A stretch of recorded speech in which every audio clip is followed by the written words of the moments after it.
this is not your courtroom. Sit in that chair. This is typical behavior for you because you're a sovereign citizen. And I also require the indemnity bond, and I'm going to require the other bonds. I need the accounting. Take her down to jail now. Why am I being arrested? Take her down to jail. What crime have I committed? This is kidnapping. They're violating my rights, my constitutional rights. I put in... I thought the Constitution didn't apply to you.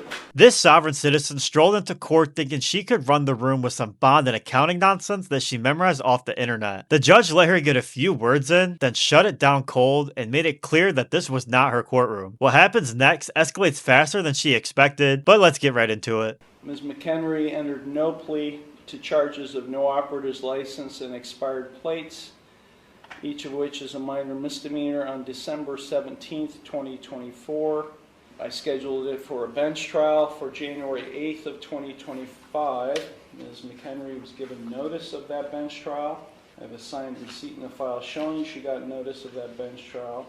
Present on January 8th, 2025 was the law director along with a police officer. Ms. McHenry failed to appear. As a result of her failure to appear, I issued a warrant for her arrest. That was January 8th. It's now over a month later, February 11th, and Ms. McHenry is now turning herself in on the warrant. She's in the courtroom, and she is without an attorney. Ms. McHenry, why were you not here on January 8th of 2025? I have a question about the case. Ms. McHenry, sit down. This is not your courtroom. Sit in that chair. I have a question about the case. That's not the case number that I had. Yes, it is, Ms. McHenry. You've got other cases pending that are set for jury trial. The original case number that I had was like TDR, like 0800 something. And 24 TRD 819. 819. Okay. I was just double checking on the case number. Can you repeat your question then? No. Why were you not here on January 8th? I put in an appearance, and it was rejected and struck from the record, and I was sent a letter saying that I am not who I said I was. So I have a question about that because I don't understand. This is not a discussion here. This is not a conversation. I ask a question, you respond to my question. Now, this is typical behavior for you because you're a sovereign citizen. The judge basically just outed her right there, and honestly, at that point, it wasn't even a question anymore. Demanding oaths and bonds in a hearing about expired plates is one of the most unhinged reactions I've ever seen someone have to a minor misdemeanor. She missed her own trial, that's on her, and instead of owning it, she's out here acting like she uncovered some big conspiracy. The judge points out her paperwork didn't even have the right case number on it, and honestly, that's pretty much just says it all. She denies being a sovereign citizen while literally doing every single sovereign citizen thing in the same breath, which is almost impressive at this point. You can tell the judge has sat through this exact routine 100 times before because he doesn't even entertain the bonds talk. He just keeps dragging her back to reality. And what really gets me is that she thinks reciting this stuff out loud somehow changes the legal reality that she's standing in. Like the words themselves are supposed to work for some kind of magic. And the wildest part is none of this is new. The same sovereign citizen script gets recycled out to court and it never once actually works. At least you claim to be. I've never claimed that. Well, your documentation that you file, including the one you filed today that did not have a correct caption or case number on it, is indicative of that. So let me ask you, Ms. McHenry, again, why were you not physically, personally present in the courtroom on January 8th, 2025 for your trial?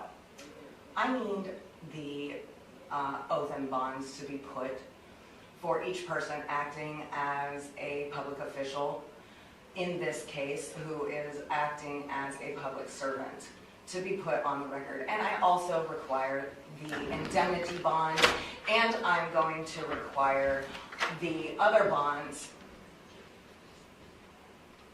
I need the accounting.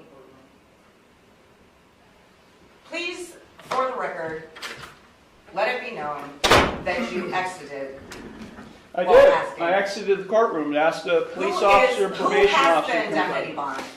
Uh, Where is the bill of particulars? The Because bond I is did not being, receive it. the warrant is being executed, you're being taken into custody. Take her down to the jail now. I was not given the warrant. Take her down to either. the jail now. Why am I being arrested? Take her down For to the what? jail. What crime have I committed? Get off me. This is kidnapping. This is a false arrest. Stop fighting. No, this is a false arrest. Okay, relax. This is kidnapping. They're violating my rights, my constitutional rights. I put in, I thought the Constitution didn't apply to you. the Constitution applies to every living man and woman. Yeah. You are violating your oath, Mr. Iarochi. What am I being arrested for? What am I being arrested for?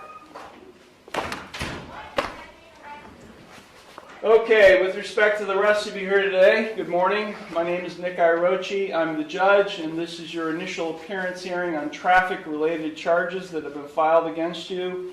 She walked into that courtroom thinking her sovereign citizen script was going to get her out of a traffic ticket. I mean, she missed her own trial and ended up getting dragged out in handcuffs instead. She traded a minor misdemeanor into an actual arrest because she couldn't just answer a simple question from the judge. And instead of a quiet resolution, she gave herself a whole new set of problems. All that bond and accounting talk didn't save her from a single second of what happened here. And honestly, it never does. She had every opportunity in that room to just explain herself and move on with her day. And instead, she chose to argue her way straight into a pair of handcuffs. What's crazy is none of this had to happen. This started as an expired plates and no license. I mean, the kind of thing that most people can clear up in 5 minutes. And she turned it into a full-blown arrest on top of it. It's wild watching someone talk themselves into a worse outcome in real time, and this is a perfect example of exactly that. And that's really the pattern with these sovereign citizen cases. It's never actually about the law. It's about someone convinced that the right combination of words can overwrite an entire legal system. The judge didn't fall for a single second of it, and honestly, why would he? He clearly sat across from this exact playbook more times than he can count. What gets me is that she had a real chance to just cooperate and take responsibility for missing her trial and probably walk out of there with a slap on the wrist. But instead, she picked a fight with the one person in that room who has all the power. And that almost never ends well for anybody. This is one of those videos where you watch it and just think none of this needed to happen, but yet here we are. And the scariest part about all of this is she probably walks away from this arrest still believing that she did nothing wrong and still convinced the system is the one out of line and not her. That's usually how it goes with these cases. The more the reality doesn't match what they believe, the harder they dig themselves into a hole. I mean, you almost want someone to sit her down afterward and calmly explain that none of this was actually going to work. But that's the kind of point of these videos. They're a real-time look at what happens when somebody would rather lose their freedom than admit that they're wrong. Drop a comment and let me know how long you think it'll take before she pulls the same routine again. And if you enjoyed this one, make sure to like, comment, and subscribe. I'm gonna catch you guys all in the next one.